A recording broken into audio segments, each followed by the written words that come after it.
मैं हुजूर की बारगाह की हाजिरी दे के आ रहा था तो बिल्कुल बाहर ना मस्जिद नबी शरीफ के जंगले से बाहर निकल के वो बूढ़ी अम्मा, सादे से कपड़े, पंजाब की थी, किसी गांव की थी और उम्र भी बहुत ज़्यादा थी।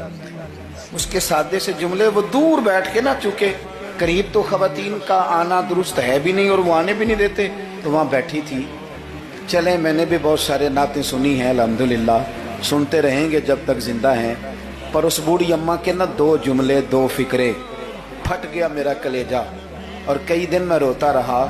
वो अपने लबो लहजे में ना, अपने अंदाज में, सादे कपड़े उसके और सादा पुराना दुपट्टा, और ज़मीन पे उसी तरह बैठी थी जिस तरह गरीब लोग बैठ जाते हैं रोटी खाने के लिए, मजदूर बैठ जाते हैं। पता क्या कह रही थी? नात क्या पढ़ रही थी?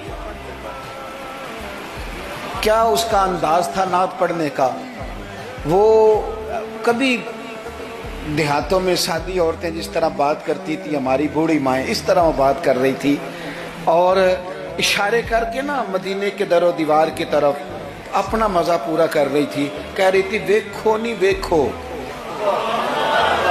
उसका लहजा है, उधार लेके बात कर रहा हूँ, उसका लहजा है, उसकी बात है। और शेर में वजन कैसा है और जुमले की तरतीब कैसी है ये शायर बताएंगे। मुझे तो लुत्फ आया था तो मैं बात आगे नकल कर रहा हूँ। वो कह रही है और वो मतलब अवाम को मुतवज्जे नहीं कर रही, वहां तो है ही कोई नहीं, अकेली बैठी है, अपना ज़ौक़ पूरा कर रही है। और लगता है कि वो ना, मुझे यूं लगता है कि जैसे ना वो हुरो गिलमान को मुतवज्जे करके कह रही है और उसकी आंखों में आंसू हैं।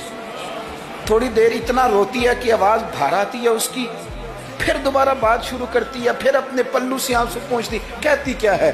कहती है, वेखो नी वेखो किड्डे करम कमाए सू, मेरे जे गंदे मंदे भी दर ते बुलाए सू। अब वेखो नी वेखो, वेखो नी वेखो किड्डे करम कमाए सू, अब मेरे जे गंदे मंदे भी दर ते बुलाए सू।